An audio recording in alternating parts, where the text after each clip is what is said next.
screen there, and hopefully you can see her too. That little boxy that just popped up is me, my way of showing that I know how to use animation in a PowerPoint, and also demonstrating that we support posts.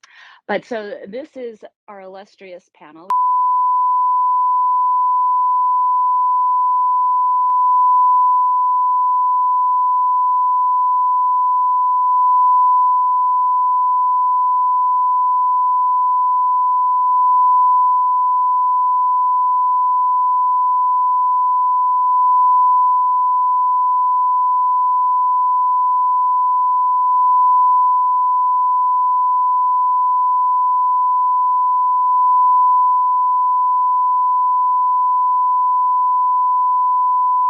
You are looking at we are the highest level of leadership on this call. So this is a safe space.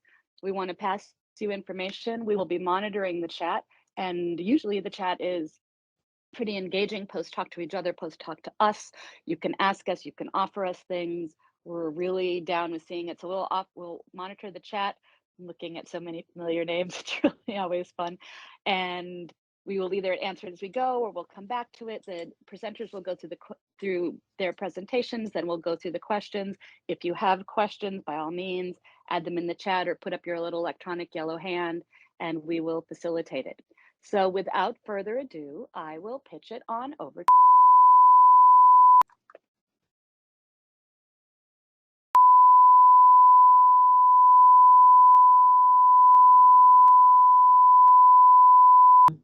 VOF about a month ago, I think, maybe.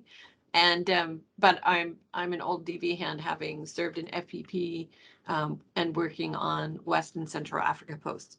So this is a topic that is near and dear to my heart. Some of my favorite colleagues in the Foreign Service came to the United States through the diversity visa program. So I know when it works well, it works great.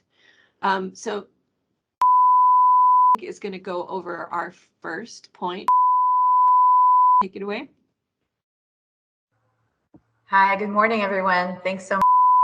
My name is and I just joined VOF-OI about 3 weeks ago now. I've haven't had the pleasure of serving at a DV issuing post, unfortunately, having served in Honduras, China, and Mexico, but very much looking forward to supporting my colleagues around the world with this very interesting portfolio. Thanks for that introduction. I just wanted to bring up a couple of useful tips for everybody. If you haven't had a chance to take a look at the diversity visa portal on CA Web, we have a link on the presentation. We can also drop a link on chat. It's extremely useful information with all DACs, ongoing updates on litigation, processing, very, very useful tool for the field.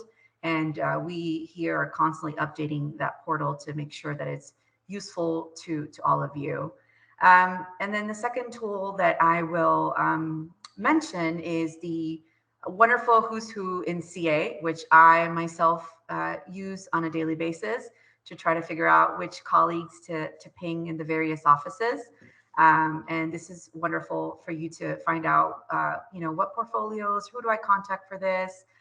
If you need assistance with DVs, I'm a good starting point, since I mentioned I manage the portfolio here in VOF, and I can connect you with the correct staff that can help provide guidance or any sort of assistance that you might need. So I'm a good starting point for DVs as it is. But this is also just a great tool for you guys to see what our colleagues do and who to contact. So that is it for me. Okay. Do you want to go over the litigation updates on what's happening with DVs? Absolutely. Very excited to. Hi.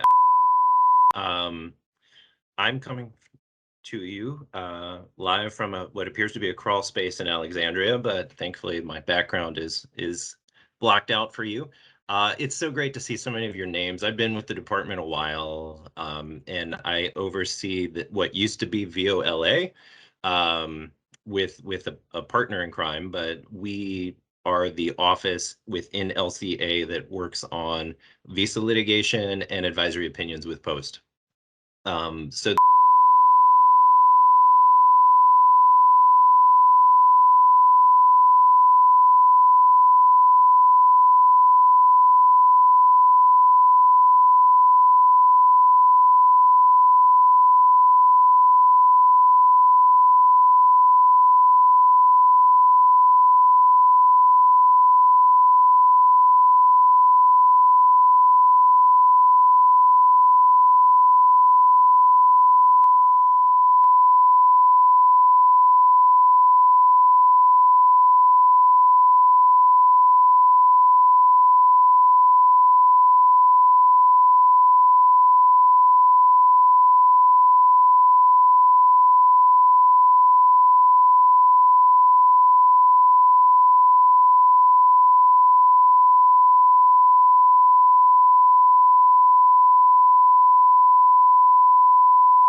see we have questions. I will, I know we'll get to those. I want to move it along to my colleague as she has some points to make about developments and issues that will relate to FY23 and beyond. So over. Hey, everybody. I'm also an attorney advisor coming from the policy side, and also coming to you live from Alexandria, where I'm in quarantine with a 2-year-old. So bear with me if you hear any background noise, please. I've got two main items on my plate that I kind of want to flag for others here.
Other questions that we're not able to answer on this call on reassignments or DV processing more generally, please feel free to keep sending us those, and we'll do our best to help answer questions.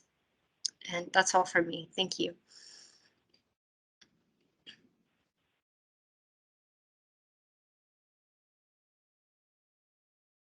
Great. I think we're over to. Is that right? I think Yeah, hi. Did I just? Sorry. sorry, Go we ahead. already did this slide. Can we move a couple of slides forward?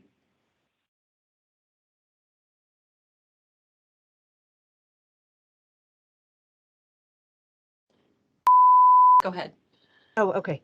So I don't have a slide, just want to introduce myself. I am an analyst in BOF in the Immigration and Employment Division. I cover family-based immigrant visas, K visas, public charge, and the Caribbean posts.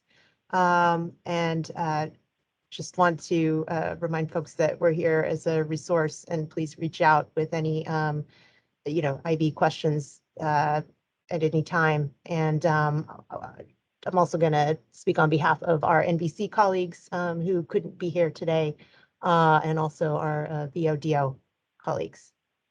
Over. Thanks. So can you go a couple of slides forward?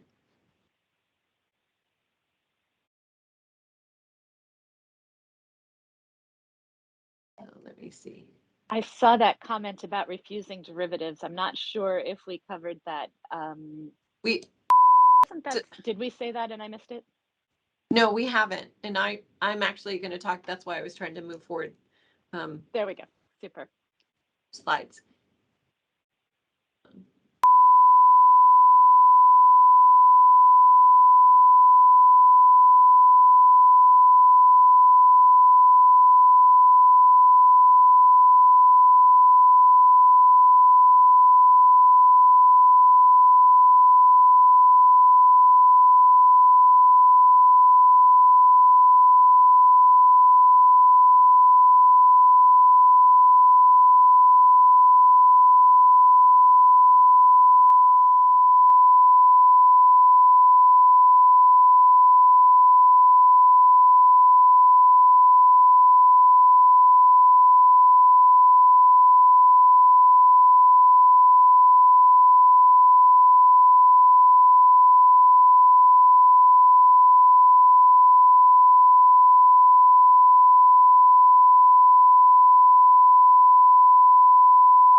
So, and I see there's a question about derivatives that haven't been interviewed, but the principal applicant is issued. That would be a different case. We're talking about applicants, principals that were refused and their applicants associated with them. So I think we had a couple of questions we wanted to go over.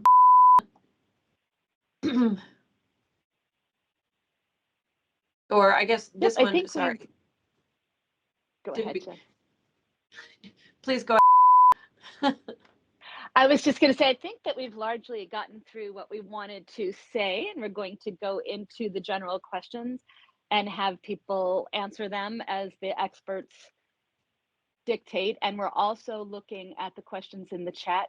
I think that maybe something that we haven't fully addressed it, I've heard it sort of woven in, and I see it in the comments, is the notion of transfers. And this is DVs and IVs both. We've had a hard look at this, and honestly, and I also want to mention that we do a lot of climbing Mount Learning Curve ourselves back here because this stuff is really complicated. And I don't know, I've been spoiled at a lot of the posts where this is done, my local staff. some of whom I can see there, have done much of the work that I probably needed to know about, so I can validate that it can be confusing. But on transfers, let me just speak broadly and invite everybody I see who knows more about this than I to interrupt me if I get it wrong. But notably, and this has come up with Ukrainians and Russians and places where we have designated posts and things have gone crazy. Notably, in instances like that, if a IV was already scheduled before we had to designate a post, before we had to designate a processing post, both of which are Warsaw, thank you, Warsaw, then applicants can ask to transfer, and they kind of basically work a side hustle with the post in question. They contact the post and say, my case is either already literally or physically, metaphysically at a post, but I'd rather come to you. And Embassy Bucharest, sorry, I was just looking at your post, will say, why, yes, we most certainly can. And then that will happen. So that is when post has the most weigh in. Next, there are instances where there are full-on homeless posts like Afghanistan, where we haven't slated any, there is no designated IV processing post for Afghanistan. So Afghans can pretty much tell NVC or KCC ostensibly, I don't know how many Afghan DVs there are, if there's any, but they can tell them to go anywhere, and they don't need to demonstrate that they're physically present or have the ability to get and stay there. Now then, the whole rest of the world, including non-homeless post, and you are not a homeless post if you've got a designated post, aka Ukrainians, Russians, Cubans, Venezuelans, etc.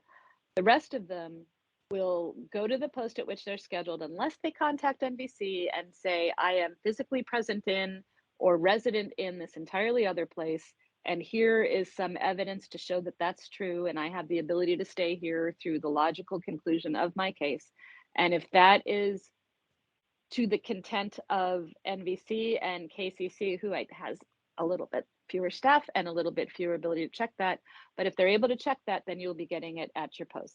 And others referenced, we know that there's posts seeing people who told somebody somewhere that they are in a post, residents at a post, able to stay at a post, and it comes to your attention and it's standing in front of you, and you know that that's not true. So what to do about that has been the conundrum. And we are looking at longer term solutions.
To tell me I have completely messed it up.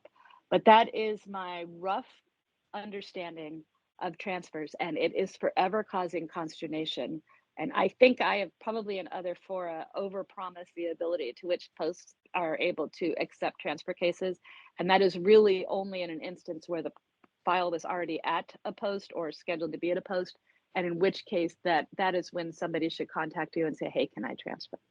So that is the overview. A lot of Russians answering to transfer to Belgrade due to no required visa and a visa in Poland is hard. Is there any thought to state to change the processing post to one that's easier for Russians to reach? Well, thank you actually very much for this question, because we get it a lot.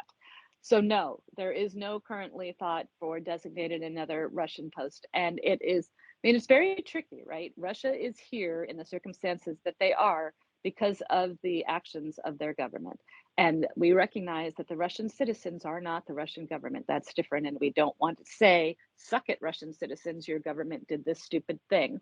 But there is the point that we are not, we've already done a lot to facilitate that. We've got special posts for Russians to do, Russian students to apply.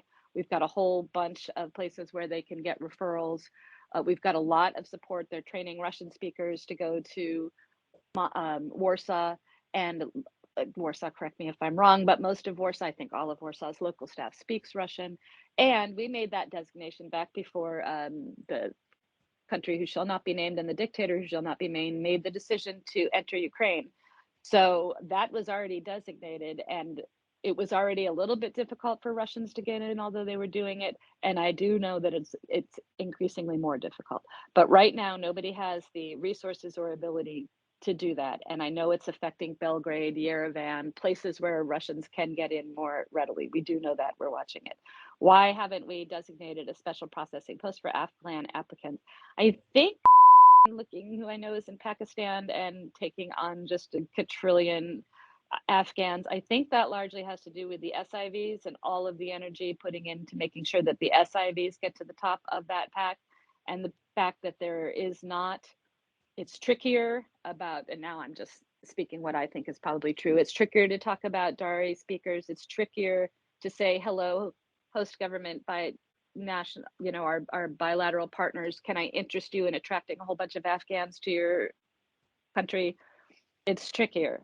So I think it's because it's the emphasis on SIVs, but it is absolutely not in my division, and I haven't had those conversations. So if somebody else has, I welcome them to get in on that. So I don't want to take us too far off track. I'm going to look through these questions that are in the chat, but we're going to go back to the questions on here and go through that and try to hit them up. So I will read this. I'm going to stipulate to the fact that I know you can all read, but I also know people tune in without the ability to look at what's on the screen. So I'm going to read the question. Has VO ever considered making SB1 determinations a drop-off adjudication like interview waiver, where the applicants pay the fee, drop off their application and documents, and officers can review and adjudicate SB1 eligibility at their desk? We have not, and I think that is because we do not have in the regs the ability to waive these interviews. Or one of our lawyers who has more on this? Yeah, I can say a little bit on that. Yeah, that's correct. Basically, that would require a regs change on the waiver of appearance, and that's something that we're talking about here in VOF. We had a number of posts kind of reach back with their suggestions for possible categories of applicants that, you know, we might want to consider in the future, but because it is a really big change, and because we're trying to just start with waiver of appearance case by case that the DAS would have to approve, we're taking really small, slow measured steps towards that. So it's been considered. It's probably just not at the front of the line yet. Over.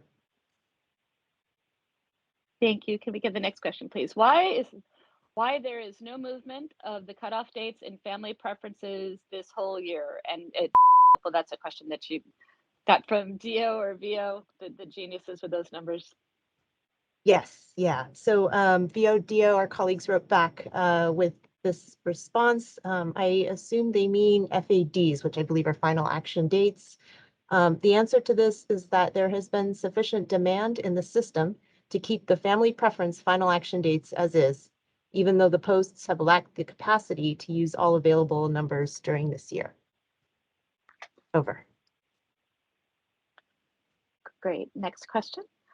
Could NBC ensure that IV and affidavit of support fees are paid before they transfer expedited cases to post? In the case of CCA, which I meant to look up what it stands for and I don't, and CSPA, the Child Status Protection Act, I think, can they at least enable the affidavit of support in the CAC so applicants can upload their financial documents at the case level in EDP? That's a lot of acronyms, and isn't it funny that we probably understand almost all of them? I will say that I do know that this has been asked a few times in terms of efficiencies. I think it may have even come in through the 1CA portal, and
feel fulfilled with that answer. And fortunately, Concert 1 is coming, and I'm sure that that will fix everything. But I do also recognize that it was a long, and it's one of those circumstances where there's some really thoughtful, innovative ideas in the question, which we're back here like, give us all your innovative ideas. We want to hear them all so that we can systematically shoot them down and tell you why they're bad ideas. And I know that that's frustrating. So I just want to really enforce that I know a lot of thought goes into these. The fact that they know what's going on behind the systems, I'm really hopeful you'll know, is because they took this question very seriously. But I also know that anecdotally all over the place we're told that they were talking about even doing a pilot about doing affidavits of support back here, and Post just really reported not being comfortable with those findings. But anyway, thanks, and thanks NVC, who can't hear us, for that comprehensive answer. Is NVC encouraging applicants to reach out to particular posts to request transfers? We receive a couple transfer requests each week. Some of them indicate that NVC recommended us. We deny transfer requests unless case parties have a link to Post. So I will jump in and say a link to Post. I mean, I do think, as said, it's the recalibration cable, and this is it's a tricky balance between us really wanting you to hear that you have the power in the field to prioritize and do numbers in accordance with your local condition and safety first and local priorities and seasonal priorities, etc.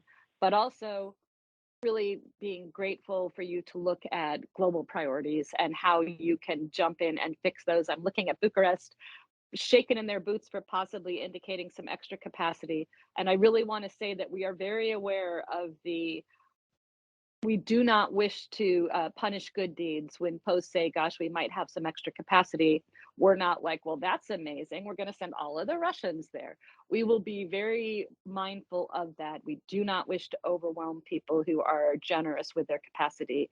And I do know the dynamic, the second you start getting particular nationalities to your post, it's a slippery slope. We know it.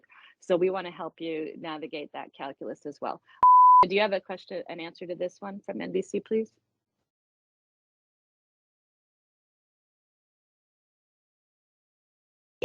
Let me just scroll to it here. Let's see. So NBC says it is not clear if this question relates to transfers for cases that are still at NBC or already in another post's queue. If a case is in a closed post's queue, applicants are directed on TSG and by NBC to contact the post where the applicant is seeking a process. And then they go on to say for Afghan nationals, here's the department guidance on travel.state.gov. If you had an interview scheduled at Embassy Kabul and were not able to complete the interview due to the suspension of operations, you may email the nearest embassy or consulate with IV processing capacity that you were able to travel to and request an interview transfer. They go on, and then this is just them quoting verbatim from the post with contact information and response times. Let's see, if you did not have an interview scheduled at Embassy Kabul, oh, sorry, go ahead. It's just no, reading please, the rest of that ahead. paragraph. If you did not have an interview scheduled at Embassy Kabul, do not contact a U.S. embassy or consulate directly, as they will be unable to transfer your interview. And that's it. Thanks. I will recognize that's a lot of words for a topic that I sort of understand, and I can see where it could use a little concising up. So maybe we'll think through that when it talks about, yeah, anyway, that's just a thing that I'm thinking out loud. Your question about one more degree of affidavits of support, I've cut and pasted it into an email, and we'll just double check with NVC if they have any more, or also VOI. We'll double check with people to see if they might have more to add to that. Can you put the new question, please? It appears NBC is requesting capacity earlier and earlier. Previously, they were requesting capacity about 2 months out in October. For October, they're requesting capacity by today. I'm not sure what today is, but clearly more quickly than they were able to do it. 2 months and 25 days out. Are we going to see NBC requesting capacity offerings earlier and earlier? If so, our capacity offerings will be less accurate the further out they're submitted, and given all the other demands on my time, I'd rather not have to later submit a refined capacity offering. If you want something bad, we'll get it bad. That's funny because I think that might be badly, but I think it works both ways. If you want something bad, we'll get it bad. I would recommend that NBC not request capacity so far out. What might NBC have to say about that? October Okay, capacity so was due in early July, tells Pakistan, and no irony there in a one-year post, right? So it ends. I'm sure there's people writing checks that somebody else has to cash. So that's an interesting point. Please go so ahead. NBC's response, yeah, sure, is to address scheduling backlogs. NBC now utilizes the previous month's final action dates when scheduling the next month's appointments. This provides applicants more lead time to prepare for interviews. To maintain this pace, we request that posts provide their monthly scheduling capacity for a rolling 3-month period. We've created resources for posts to be able to forecast capacity for future months, and they provide a link to the NBC support team. I'm going to see if I can just put that in the chat real quick. Thanks.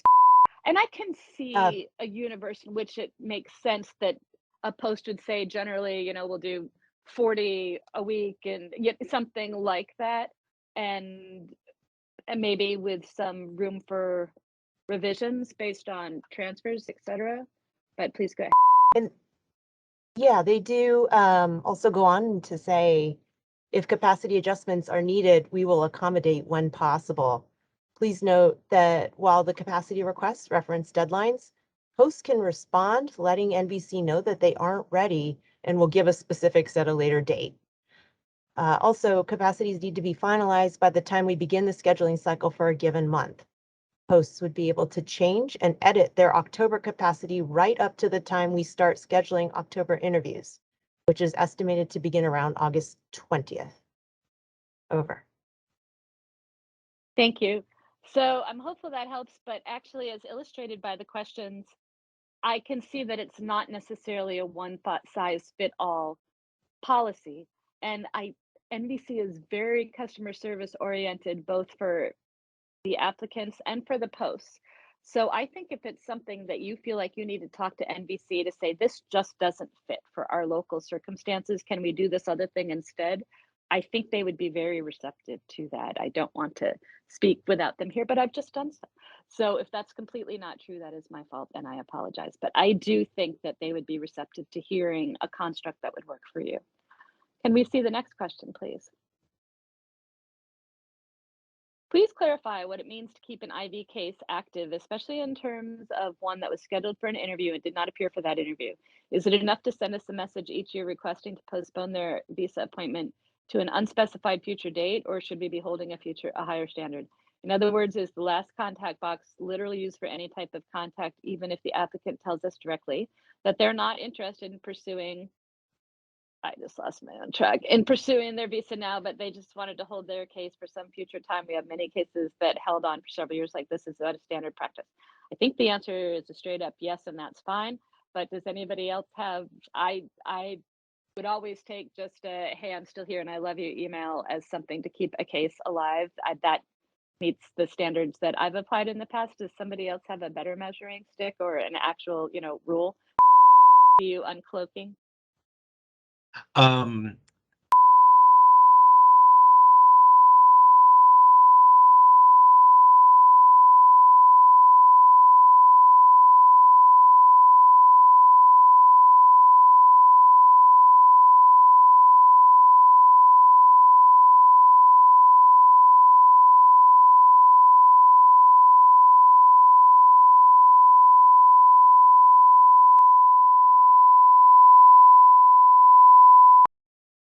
I mean, I tend to think that that's just fair. Picking up and moving your life across the world is difficult at any time. I think it's particularly difficult now. And I don't think we're in the business of looking of a way to kill off IV cases entirely other than to just tidy up system. But I think that's fair. But if there's some reason that doesn't make any sense for your post, let's talk about it. Talk to your visa analyst and we'll bring in a lawyer and NBC and somebody can illustrate for us why this is just a local habit and it's not sustainable and we can talk about it. Next question, please. What criteria are used for transferring a case to another post. We've received numerous DV transfer cases with no link to post beyond traveling here for the DV process. Hopefully I answered that already. It's tricky. They should be in the consular section, in the consular district, and able to demonstrate why they're there and that they'll be there for at least the duration of the case and possibly residence there. But it's a relatively low bar, and I'm absolutely certain people game it. Did you have something? Have you wrangled the wild 2-year-old, and is there anything you'd like to add? Sure, I'll jump in. I would only add to that if it's helpful for posts to look at a particular section of the FAM for guidance, for DVs as well as IVs, it's the same guidance. It's at 9 FAM 504.4-8 and 4-9, and we can drop this in the chat. But 4-9 covers the procedures, and 4-8 covers the actual criteria. And I've just put that in the chat. And to briefly summarize, there are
but please, and we're working on clearer guidance for DVs again, as it relates to reassignment requests, which are separate. And I'm going to put the regulation in the chat as well, and I'll stop there.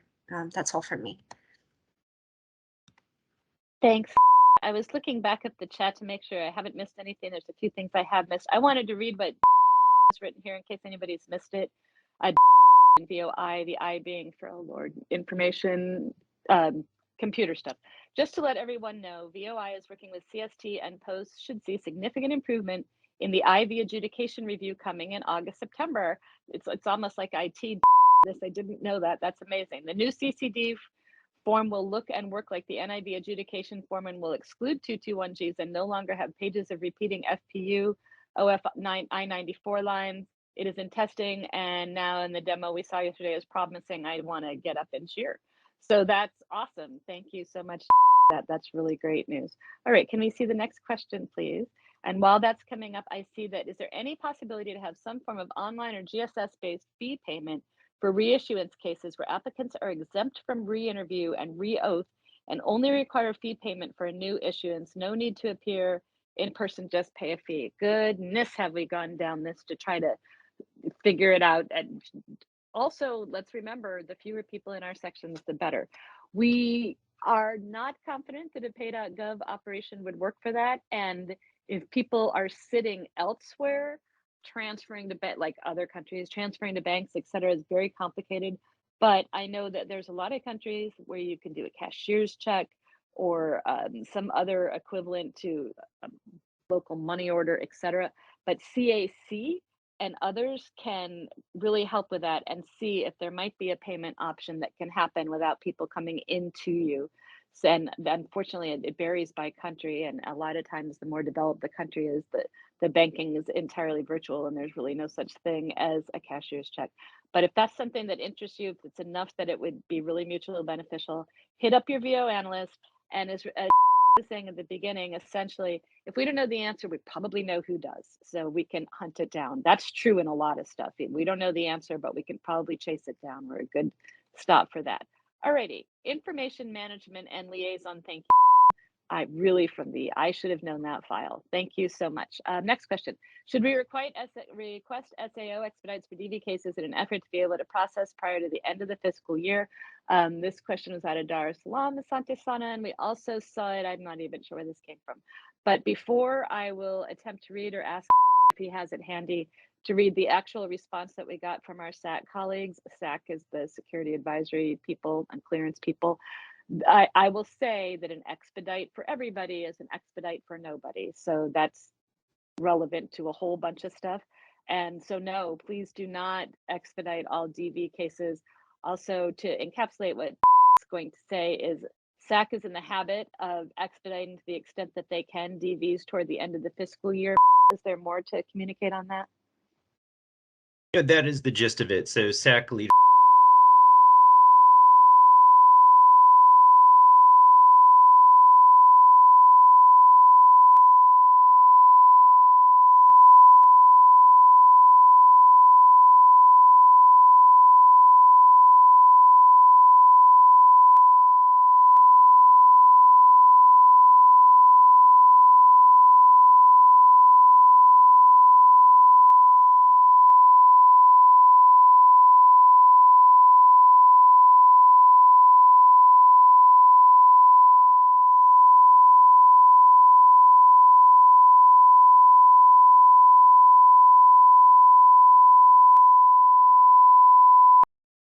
Thanks.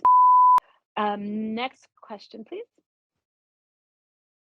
Or are we're done with the questions. So I will take this opportunity to say that one of the reasons we wanted to do this, in addition to the fact that there is just massive amounts of information flowing and 100 different priority requests, is that we wanted to note that truly within a 2-day period, we heard from one post that said, we've done an assessment and we've decided that our family preference cases are waiting too long. So we're not doing any more DVs between now and the end of the fiscal year, and we're going to focus all on IRs. Within fewer than 24 hours, we've done an assessment and we're going to do all of our immigrant visa energies on all DVs between now and the end of the year, and we're going to do no IRs. Now, remembering that this is not my decisions, nobody's decision on here, I might posit that you're going to need to find a sweet spot somewhere between all or nothing. And it really, really is in your power and your strength, but think it through. DVs turn into a pumpkin on the 30th of September.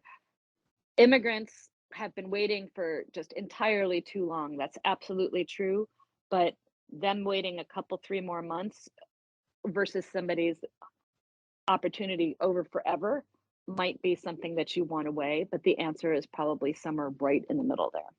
So I wanted to put that in. And what have I missed here in the chat? Is there anything that I should have mentioned?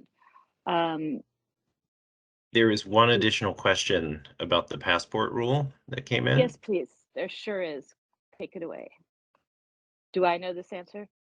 I'm making sure that I know the answer. And let's see if you have any answers here. But yes, so the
Thanks.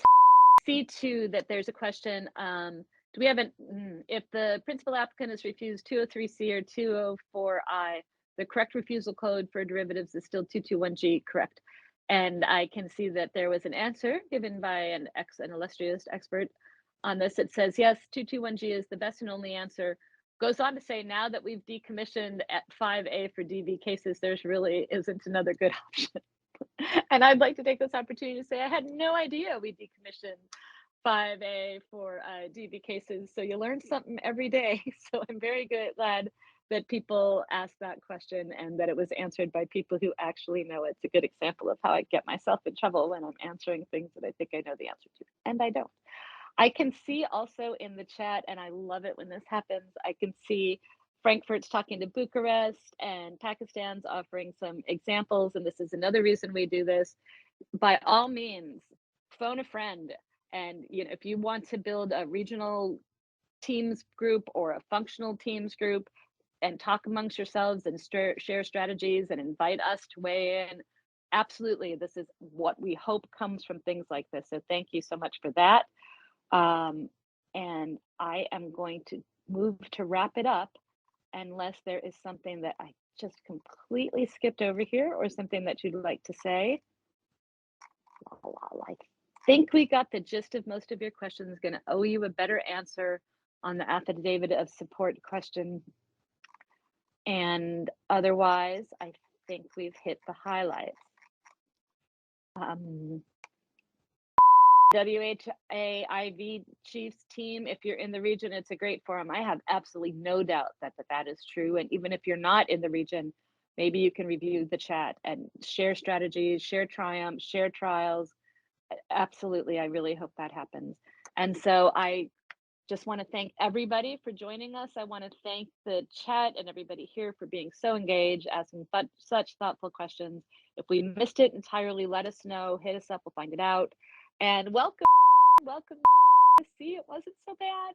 And we really appreciate everybody joining. And I think this has been great. So thank you all for your time. Thanks. Everyone. Bye.